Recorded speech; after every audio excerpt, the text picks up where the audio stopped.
मी advocate Yogesh Ramesh Desai मागील 10 वर्षापासून वकिली क्षेत्रात कार्यरत आहे. त्याचप्रमाणे मी ठाणे बार असोसिएशनचा लाईफ मेंबर आहे. मागील काही दिवसांपासून किंवा काही वर्षांपासून मी महाराष्ट्र सहकारी संस्था कायद्याअंतर्गत जे वेगवेगळे केसेस फाईल होतात त्याच्यामध्ये मी अभ्यास केला आहे. आज मुख्यतः जे गृहनिर्माण संस्थेमध्ये देखभाल शुल्क जमा केले जाते आणि त्या देखभाल शुल्क थकीत असल्यानंतर जे नवीन ॲमेंडमेंटनुसार सेक्शनचं कलम नंबर आहे 154B29 या कलमाअंतर्गत या सेक्शन अंतर्गत जॉईंट रजिस्ट्रार किंवा असिस्टंट रजिस्ट्रार्स यांच्याकडे एक रिकव्हरी ॲप्लिकेशन फाईल केलं जातं. सो हे रिकव्हरी ॲप्लिकेशन फाईल करताना गृहनिर्माण संस्थेने त्याचप्रमाणे मेंबर या दोघांच्या दृष्टिकोनातून वकिलांनी कुठली काळजी घ्यायची किंवा मेंबरच्या बिहाफमध्ये रिटर्न स्टेटमेंट कसं सबमिट करायचं किंवा जर आपण सोसायटीचे ॲडव्होकेट असू तर कुठली ॲप्लिकेशन फाईल करताना कुठली काळजी घ्यायची या संदर्भात बोलण्यासाठी मी आपल्याशी संपर्क साधलेला आहे. 154B29 purely deals with recovery of certain sums and arrears due to housing societies as arrears of land revenue. गृहनिर्माण संस्थेमध्ये सर्व सभासदांकडून कॉन्ट्रीब्युशन काढलं जातं. त्याला आपण मेंटेनन्स चार्जेस म्हणतो. हे मेंटेनन्स चार्ज कसे जमा करायचं यामध्ये संस्थेच्या उपविधी म्हणजे बायलॉजमध्ये स्पेसिफिक इन्स्ट्रक्शन्स दिलेल्या आहेत. त्यावर आपण लवकरच वेगळा व्हिडिओ बनवणार आहोत. पण हे जे मेंटेनन्स चार्जेस जमा केले जाते हे मेंटेनन्स चार्जेसच्या कॉन्ट्रीब्युशन जमा करूनच गृहनिर्माण संस्थेचे सगळे एक्सपेंडिचर भागवत असतात. Like property tax, water bill, electricity charges हे सर्व खर्च त्या मेंबरने दिलेल्या कॉन्ट्रीब्युशनमधून केले जातात. अशा वेळेस जर 5, 10, 15 अशा लोकांनी मेंटेनन्स चार्ज जर वेळेवर पे केला नाही तर गृहनिर्माण संस्थेवर फायनान्शियल बर्डन येतं किंवा सभासदांमध्ये आपापसातच डिस्प्यूट व्हायला लागतात. अशा वेळेस संस्था, गृहनिर्माण संस्था म्हणजे आपण हाऊसिंग सोसायटी म्हणतो, या हाऊसिंग सोसायटी एक 154B29 या section under recovery application file करते. सेक्शन 154B29 बरोबरच rule 86A to F, 86A to 86F हा सुद्धा महत्त्वाचा आहे किंवा हे पर्टिक्युलर रूल्स आहेत. 86A to 86F हे रिकव्हरी ॲप्लिकेशनच्या संदर्भातले आहेत. गृहनिर्माण संस्था डिफॉल्टरला नोटीस पाठवते किंवा डिमांड नोटीस पाठवते. ही डिमांड नोटीस संस्था स्वतःच्या लेटर हेडवर पाठवते, नंतर वकिलांच्या लेटरवर म्हणजे लीगल नोटीस पाठवते. ही गृहनिर्माण संस्थेने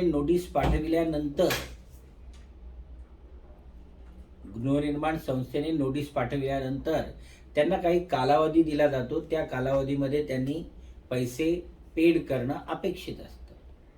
पण जर पैसे पेड केले नाही तर गृहनिर्माण संस्था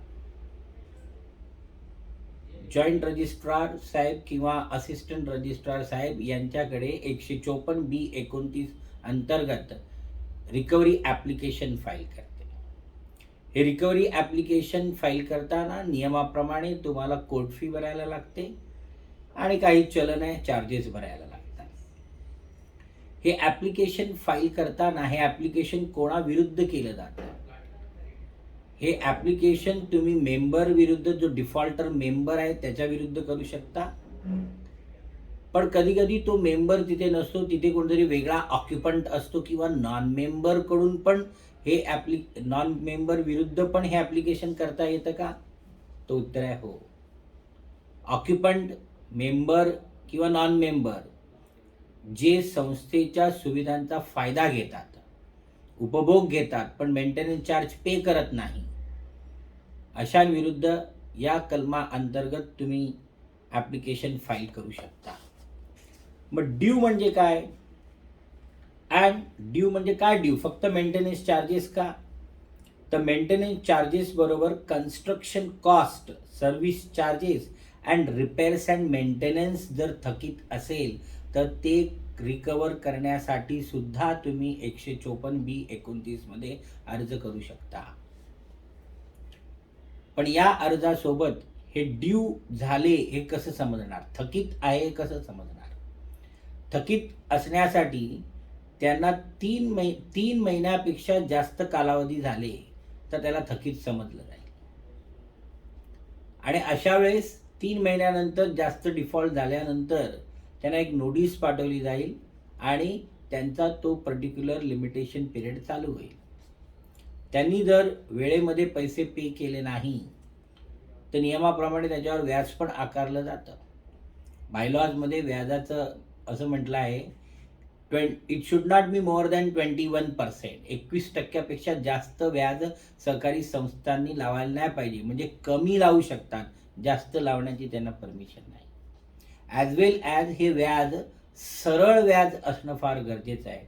क्युम्युलेटिव्ह इंटरेस्ट किंवा चक्रवाढ पद्धतीने व्याज अलाउड नाही आहे, सरळ व्याज पाहिजे. ॲप्लिकेशन फाईल करताना कोर्ट फी, चलनचे पैसे, त्याप्रमाणे audited authenticated statement of account duly signed by auditor or the committee member, authenticated audited statement of account submit करणं फार गरजेचं आहे. जर ऑडिटेड स्टेटमेंट ऑफ अकाउंट तुम्ही सबमिट केलं नाही तर तुमच्या संस्थेची केस थोडी लूज होऊ शकते. म्हणून ऑडिटेड स्टेटमेंट नेहमी तुमच्या ॲप्लिकेशन बरोबर संस्थेने लावणं गरजेचं आहे. हे फाईल केल्यानंतर सामनेवाला रिस्पॉन्डंट किंवा डिफॉल्टर मेंबर यांना नोटीस पाठवली जाते रजिस्ट्रार ऑफिस थ्रू आणि मग ते ॲपियर होतात. मग ॲपियर झाल्यानंतर ऑन बिहाफ ऑफ मेंबर जर कुठलेही वकील मित्र आपले मेंबरच्या बाजूने जर ही केस लढण्यासाठी वकीलपत्र त्यांनी घेतलं तर जे ॲप्लिकेशन सोसायटीने फाईल केलेलं आहे त्याच्यावर रिटर्न स्टेटमेंट फाईल करणं फार गरजेचं आहे.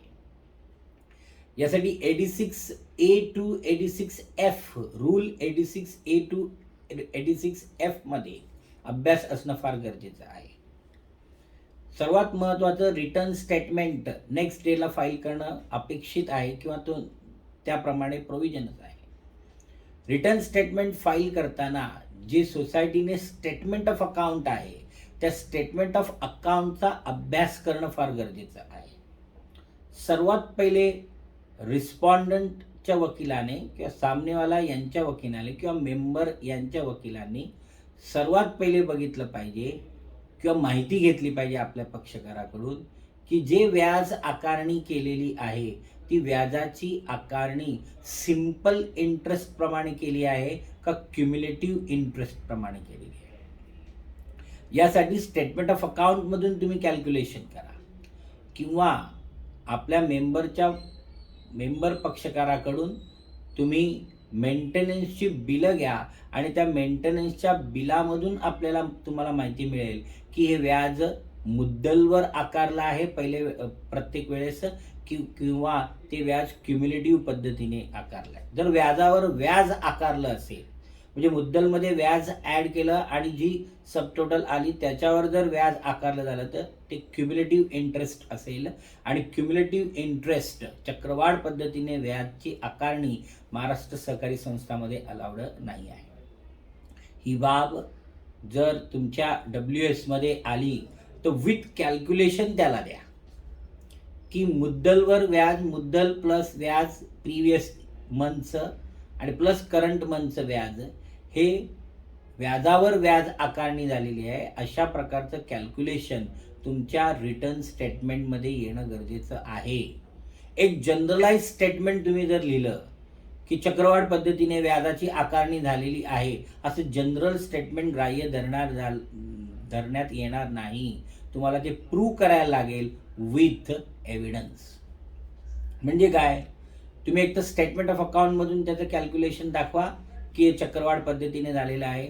Otherwise individual monthly maintenance bill तुम्ही तुमच्या पक्षकार मेंबरकडून जमा करा आणि त्याच्यामधून तुम्ही माननीय कोर्टाला सांगा की हे व्याज चक्रवाढ पद्धतीने आहे म्हणून. आणि विथ इंटरेस्ट विथ कॅल्क्युलेशन तुम्ही ही बाब WS मध्ये लिहिणं फार अपेक्षित आहे.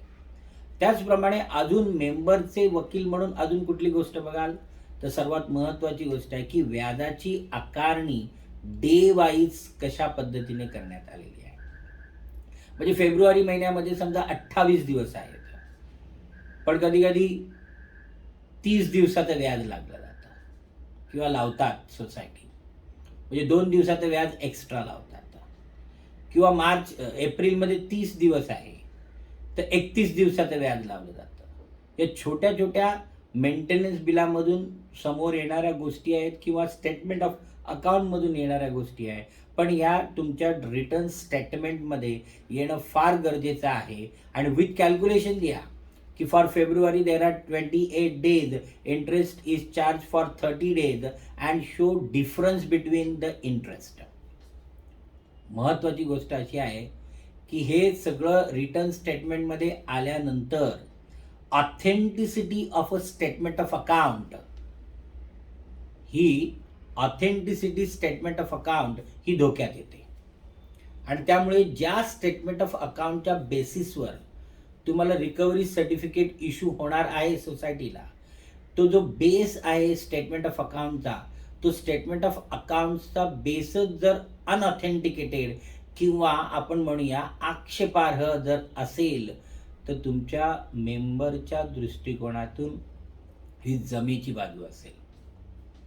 म्हणून जे पण कॅल्क्युलेशन द्याल ते पूर्णपणे तुम्हाला विथ मॅथमॅटिकल कॅल्क्युलेशन तुम्हाला व्याजाचं गणित पूर्ण मांडायला गरजेचं आहे. त्यानंतर 86 रूल 86A to F मध्ये 86E मध्ये जर म्हटलेलंच आहे की स्टेटमेंट ऑफ अकाउंट किंवा प्रत्येक क्लेम जो आहे तुमच्या सोसायटीचा, तो क्लेम प्रूव्ह करणं फार गरजेचं आहे. This word is used at it must be proved. Proved by what? Proved by proper documentary evidences. So प्रत्येक अमाऊंट जे आपल्याकडून ते मागता आहेत ती प्रत्येक अमाऊंट त्यांनी सोसायटीने प्रूव्ह करायला पाहिजे. म्हणून ॲज ए मेंबर्स ॲडव्होकेट, प्रतिवादी किंवा रिस्पॉन्डंटचा ॲडव्होकेट म्हणून एखादी अमाऊंट जी स्टेटमेंट ऑफ अकाउंटमध्ये तुम्हाला मान्य नाही आहे त्याचं ऑब्जेक्शन WS मध्ये रेज करा. ते ऑब्जेक्शन रेज केल्यावर त्याच्यावर सोसायटी रिजॉइंडर फाईल करेल किंवा एक्सप्लेनेशन देईल. प्रॉपर एक्सप्लेनेशन रेकॉर्डवर आलं नाही तर ती परत एकदा मेंबरच्या दृष्टिकोनातून जमेची बाजू होईल. कधी कधी स्टेटमेंट ऑफ अकाउंट फाईल करताना समजा 5 वर्षाचा मेंटेनन्स बाकी आहे तर ओपनिंग बॅलन्स सुरुवातीला असतो 1 एप्रिलला किंवा 1 एप्रिलला किंवा कुठल्या येते तो ओपनिंग बॅलन्स 1 एप्रिलला जर ओपनिंग बॅलन्स म्हणून तुम्हाला दिसलं आणि त्याच्या अगोदरचं स्टेटमेंट दिसलं नाही तर तो ओपनिंग बॅलन्स बद्दल पण ऑब्जेक्शन घ्या WS मध्ये. कारण ओपनिंग बॅलन्स पण प्रूव्ह करणं गरजेचं आहे की हा ओपनिंग बॅलन्स कसा तयार झाला. हे मेंबरच्या दृष्टिकोनातून हे सगळे ऑब्जेक्शन्स तुमच्या रिटर्न स्टेटमेंटमध्ये येणं फार गरजेचं आहे. जर ओपनिंग बॅलन्स त्यांनी प्रूव्ह केला नाही तर परत authenticity of statement of account धोक्यात येते. जर तुम्हाला डाऊट असेल की हा जो बॅलन्स आहे 31 मार्च रोजीचा हा डाऊटफुल वाटत असेल तर ड्युरिंग द हिअरिंग तुम्ही प्रोडक्शन ऑफ डॉक्युमेंटचा पण अर्ज करू शकता. आणि त्या प्रोडक्शन ऑफ डॉक्युमेंटचा अर्ज करून तुम्ही प्रत्येक वर्षाची ऑडिटेड बॅलन्स शीट आणि इन्कम अँड एक्सपेंडिचर मागू शकता with all annexures to the or schedules to the balance sheet. ज्याच्यामध्ये बॅलन्स शीटच्या ॲसेट साईडला तुमचं ड्यूज फ्रॉम मेंबर्स असतं आणि ते dues from members as on 31 March आणि तुमच्या रिकव्हरी ॲप्लिकेशन सोबत जोडलेलं स्टेटमेंट ऑफ अकाउंटमधलं 31 मार्चचा बॅलन्स हा मॅच होणं फार गरजेचं आहे. तो जर मॅच होत नसेल तर परत तसं ऑब्जेक्शन रेज करा. म्हणजेच जे स्टेटमेंट ऑफ अकाउंट तुम्ही ॲप्लिकेशन सोबत जोडलेलं आहे त्याची ऑथेंटिसिटी परत डाऊटफुल होते. सो मेंबरच्या दृष्टिकोनातून डिफेन्सेस तुम्ही मांडू शकता. ओपनिंग बॅलन्स प्रूव्ह करणं गरजेचं आहे. त्याच्यानंतर डेज वाईज कॅल्क्युलेशन तुम्ही बघा, रेट ऑफ इंटरेस्ट बरोबर लावला आहे का बघा. त्याचप्रमाणे कधी कधी पेनल्टीज लावले जातात किंवा नोटीस फीज लावले जातात किंवा इतर चार्जेस मेंबरच्या अकाउंटला डेबिट केले जातात. या सर्व जर इररॅशनल अनरिझनेबल अमाऊंट्स असतील तर त्याबद्दल ऑब्जेक्शन मेंबरचे ॲडव्होकेट म्हणून तुम्ही रेज करणं फार गरजेचं आहे. अशा वेळेस जर सोसायटीचे ॲडव्होकेट असाल ते लॅक्युना फिलअप करून तुमचं ॲप्लिकेशन कोर्टासमोर येणं फार गरजेचं आहे. ॲज ए सोसायटी ॲडव्होकेट तुम्ही सोसायटीला विचारायला पाहिजे की ते सरळ व्याज लावतात का चक्रवाढ पद्धतीने व्याज लावतात. त्याचप्रमाणे जे इररॅशनल डेबिट्स टाकलेले आहेत त्याबद्दल सोसायटीच्या माध्यमातून तुमचं एक्सप्लेनेशन तयार पाहिजे.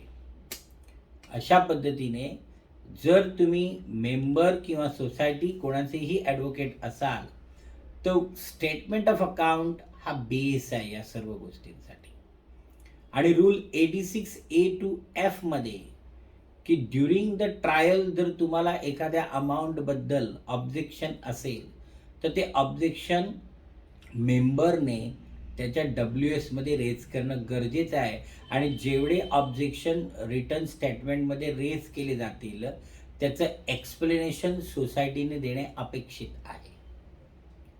जेव्हा फायनल आर्ग्युमेंट असते त्या फायनल आर्ग्युमेंट करताना बेस तुमचा स्टेटमेंट ऑफ अकाउंटच असला पाहिजे. मग हे ॲप्लिकेशन कोणाविरुद्ध केलं जातं?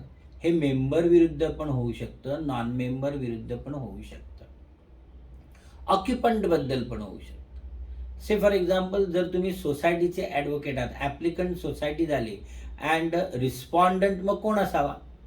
समजा रिस्पॉन्डंट तिथे एक टेनंट राहतो आहे फ्लॅटमध्ये. तो टेनंट म्हणतो माझा काही संबंध नाही, मी मेंटेनन्स चार्ज देतो आहे माझ्या ओनरला, ओनर पैसे देत नाही तर माझा काही संबंध नाही.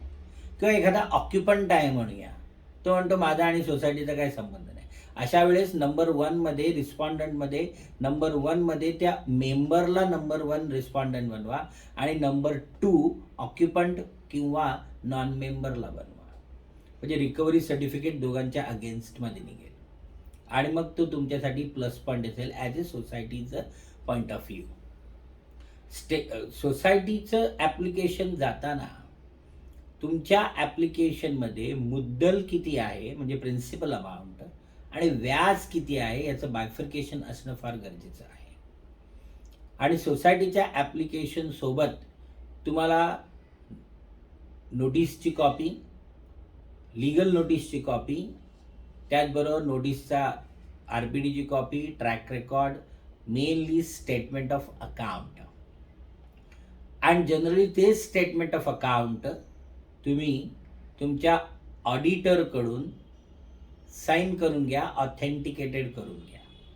आणि पूर्ण काळजी घ्या की स्टेटमेंट ऑफ अकाउंटमधली इन्फॉर्मेशन आणि तुमच्या बॅलन्स शीटमधली ॲज ऑन 31 मार्चची इन्फॉर्मेशन किंवा बॅलन्स हा बरोबर असणं गरजेचं आहे.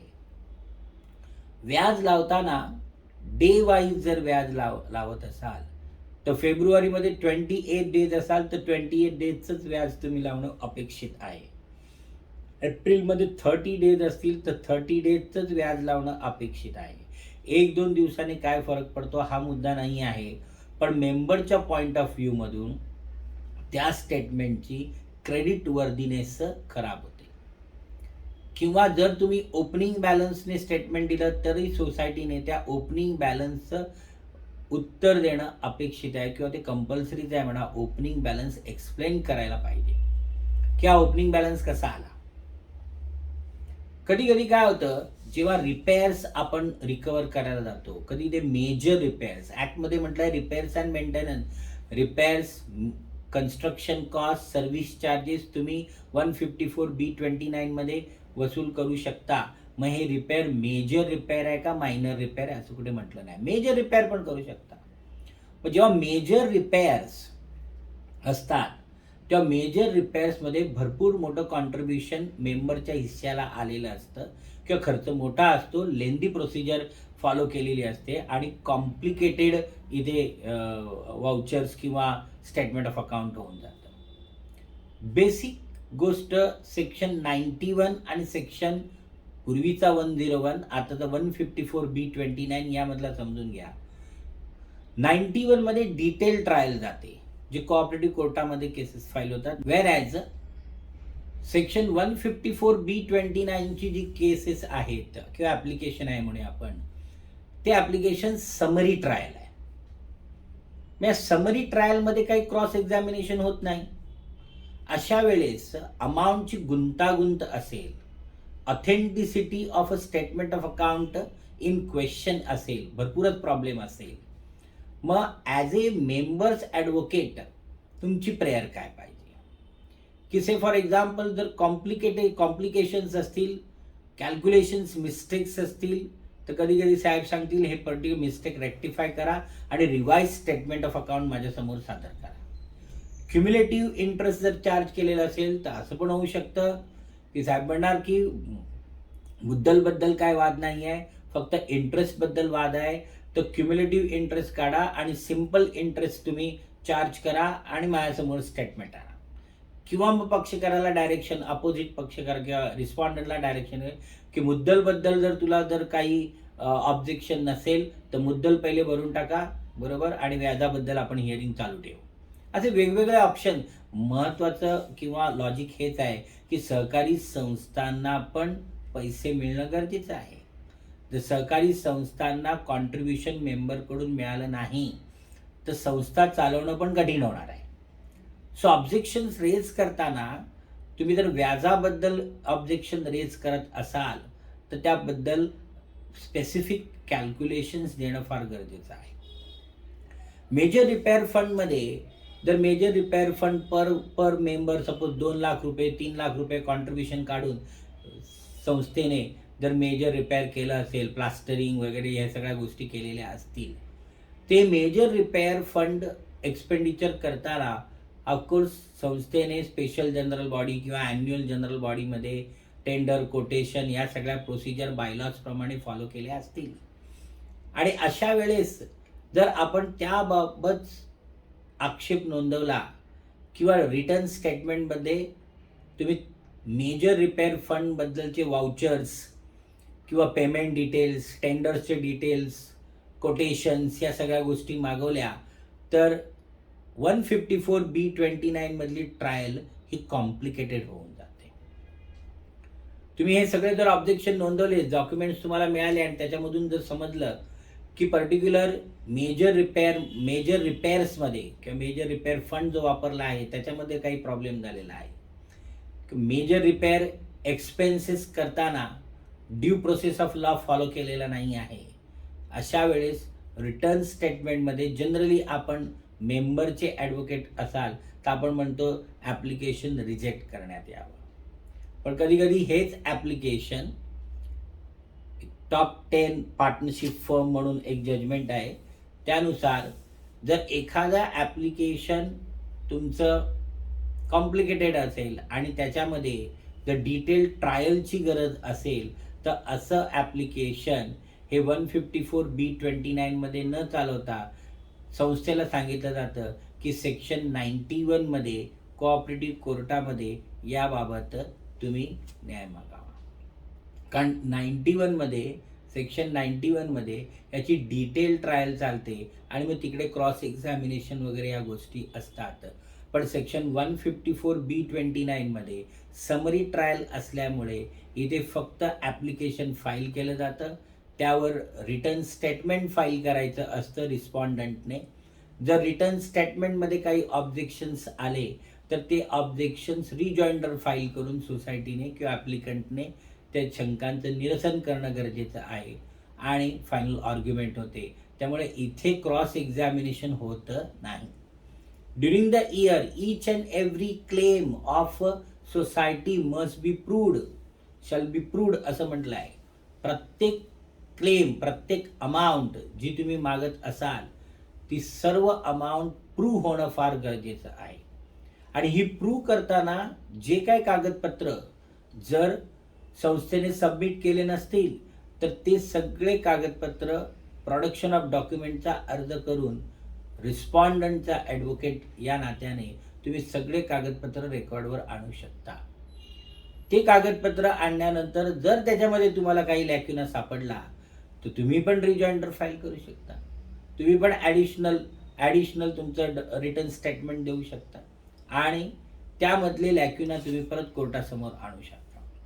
असं अनेकदा होतं की पर्टिक्युलर मेजर रिपेअर फंडमध्ये प्लास्टरिंगचं काम दिलेलं आहे आणि प्लास्टरिंगचं काम देताना टेंडर कोटेशन किंवा वर्क ऑर्डर दिलं, त्याच्यामध्ये लिहिलं आहे ₹2 per square feet. पण जेव्हा ॲक्च्युअल बिल रेज केलं जातं आणि ते बिलं जेव्हा आपण स्टडी करतो त्याच्यात ₹2.50 लिहिलं जातं. म्हणजे सँक्शन रेटपेक्षा वेगळ्या रेटने बिल जर रेज केलं असेल तर तुमच्या रिटर्न स्टेटमेंटमध्ये ही बाब येणं फार गरजेचं आहे. मग अशा वेळेस मेजर रिपेअर फंडचे कागदपत्र कॉम्प्लिकेटेड झाले तर ते सेक्शन 154B29 मध्ये चालवणं अशक्य होतं. मग अशा वेळेस तोच पर्टिक्युलर ॲप्लिकेशन तो 91 मध्ये तुम्ही करू शकता किंवा 91 मध्ये तुम्हाला ते सोसायटीला डायरेक्शन दिलं जातं की सेक्शन 91 मध्ये हे तुम्ही पर्टिक्युलर क्लेम मागा. मग अशा पद्धतीने जर सोसायटीचे ॲडव्होकेट असाल तर काय काळजी घ्यायची आणि मेंबरचे ॲडव्होकेट असाल तर तुमचा रिटर्न स्टेटमेंट कसं बनणं आहे हे फार गरजेचं आहे. सो 154B29 हा पर्टिक्युलर सेक्शन हा संस्थेचा देखभाल शुल्क, कन्स्ट्रक्शन कॉस्ट आणि रिपेअर्स अँड मेंटेनन्स, इथे मेजर असा शब्द वापरला नाही पण रिपेअर्स अँड मेंटेनन्स म्हटलेलं आहे, तो मेजर रिपेअर्स अँड मेंटेनन्स पण असू शकतो.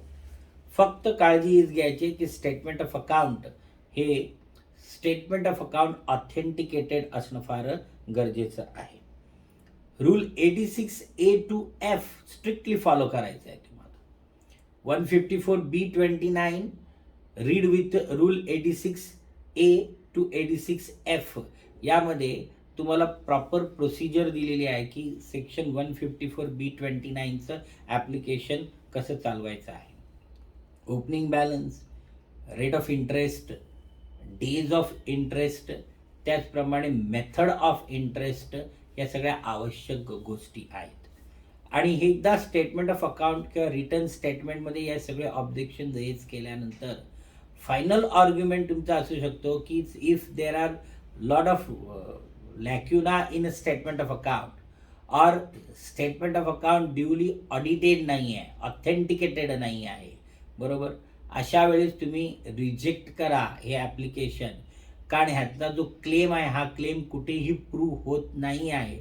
या बेसवर सोसायटीचं ॲप्लिकेशन रिजेक्ट करा असं तुम्ही प्रेयर करू शकता मेंबरच्या बिहाफमध्ये. पण जर ही सगळी कागदपत्र व्यवस्थित असेल तर रिकव्हरी सर्टिफिकेट इश्यू केलं जातं. पण क्लेम कॉम्प्लिकेटेड असेल तर आपण ॲज ए मेंबर ॲडव्होकेट हे पण म्हणू शकतो की ही कॉम्प्लिकेटेड मेथड आहे किंवा कॉम्प्लिकेटेड सिच्युएशन आहे आणि त्यामुळे समरी ट्रायलमध्ये ही केस सिद्ध होणं शक्य नसल्या कारणाने याला डिटेल ट्रायलची गरज आहे. आणि त्या कारणाने याला 154B29 मध्ये न चालवता हा पर्टिक्युलर अर्ज किंवा सोसायटीला डायरेक्शन देण्यात यावं की ह्या पर्टिक्युलर अर्ज सेक्शन 91 मध्ये, महाराष्ट्र सहकारी संस्था सेक्शन 91 मध्ये कोऑपरेटिव्ह कोर्टात चालवण्यात यावं. सो अशा पद्धतीने सेक्शन 154B29 सोसायटी व मेंबर या दोघांचे वकीलपत्र किंवा वकील आपण असाल, दोन्हीपैकी एकाचे वकील असाल तर काय डिफेन्स किंवा कुठली काळजी घ्यावी याबद्दल आजपर्यंत ज्या मी ट्रायल्स चालवल्या आहेत या सगळ्या गोष्टींच्या, त्या माझ्या पर्टिक्युलर एक्सपिरियन्समधून या सगळ्या गोष्टी समोर आलेल्या आहेत. इवन ओपनिंग बॅलन्सचं ऑब्जेक्शन पण मी नोंदवलं आहे. 28 दिवस 30 दिवस हा जो डिफरन्स आहे ते पण ऑब्जेक्शन मी नोंदवलेलं आहे. मेजर रिपेअरमध्ये वाउचर्समध्ये जो रेटचा डिफरन्स होता असे ऑब्जेक्शन्स मी रेकॉर्डवर आणले. आणि मग हे सगळे ज्या गोष्टी अशा जर रेकॉर्डवाल्या तुमचं जर स्टेटमेंट ऑफ अकाउंट हे जर अनऑथेंटिकेटेड असेल आणि प्रॉपर इन्फॉर्मेशन तुम्हाला प्रोव्हाइड करत नसेल तर फेवरेबल ऑर्डर मेंबरला मिळालेली आहे. सेक्शन 91मध्ये पण वर्ग करण्यात आलेले आहेत काही अर्ज, पण 91मध्ये ही सोसायटीवर जबाबदारी, कारण सोसायटी ॲप्लिकंट आहे. सोसायटीला डायरेक्शन दिलं की तुम्ही 91मध्ये जावा आणि 91मध्ये जाऊन हा पर्टिक्युलर क्लेम तुम्ही सिद्ध करा. प्रत्येक अमाऊंट जी आपल्या मेंबरकडून मागण्यात आलेली आहे ती प्रत्येक अमाऊंट सिद्ध होणं फार गरजेचं आहे. समरी ट्रायल असल्यामुळे मेंबरचे ॲडव्होकेट असाल तर तुम्हाला पूर्ण काळजी घ्यायची आहे आणि तुमचं प्रत्येक objection, specific objection with calculation रेकॉर्डवर येणं फार गरजेचं आहे. जनरलाइज ऑब्जेक्शन म्हणजे फक्त म्हटलं की क्युम्युलेटिव्ह इंटरेस्ट सोसायटी लावत आहे असं बोलून चालणार नाही. ते खरोखरच लावत आहात हे तुमच्या स्टेटमेंट ऑफ अकाउंटमधून किंवा मेंटेनन्सच्या बिलमधून ते कॅल्क्युलेशन्स देणं फार गरजेचं आहे. की व्याजाची पद्धत बरोबर नाही आहे किंवा व्याज हे जास्त लावण्यात आलं, प्रत्येक वेळेस 31 दिवसांचं व्याज लावण्यात आलं आहे, हे जनरलाइज स्टेटमेंट झालं. तुम्ही मेंटेनन्स बिल तुमच्या पक्षकारांकडून घ्या व मेंबरकडून घ्या आणि त्याच्यामध्ये ते दाखवा की बाबा 28 ऐवजी 30 लावलं आहे आणि हे सर्व जी मेंटेनन्स, जी डिस्प्युटेड मेंटेनन्स बिल्स आहेत बरोबर, ही तुमच्या WS बरोबर जोडणं फार गरजेचं आहे आणि ते रेकॉर्डवर येऊ दे सर्व अशा पद्धतीने. पण त्याचप्रमाणे संस्थेला संस्थेचे पैसे मिळणं पण गरजेचं आहे. हा एक एक्स्ट्रा पैसे उकळू नये संस्थेने म्हणून डिफेन्स झाला.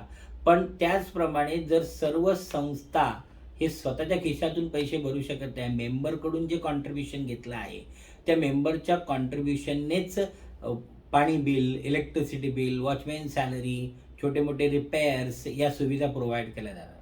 त्यामुळे मेंबरची पण जबाबदारी आहे वेळेवर मेंटेनन्स देणं. मेंबरने जर वेळेवर मेंटेनन्स दिला तर ही सिच्युएशन येणारच नाही. सो मेंबरने जे लॉफुल आहे, बायलॉज प्रमाणे योग्य आहे, हे बायलॉज प्रमाणे योग्य पैसे देणं बंधनकारक आहे, ती त्याची ड्युटी आहे. सो अशा पद्धतीने आजपर्यंत चालवलेल्या ट्रायलमध्ये ज्या सिच्युएशन्स माझ्या समोर आल्या या सर्व वकील मित्रांबरोबर शेअर करण्यासाठी मी हा व्हिडिओ बनवलेला आहे. तर व्हिडिओ तुम्हाला आवडला तर सबस्क्राईब करा, बेल आयकॉन प्रेस करा आणि जितक्या जास्त लोकांपर्यंत पोचवता येईल तितक्या लोकांपर्यंत. काही क्वेरी असेल तर तुम्ही मेल करू शकता. धन्यवाद.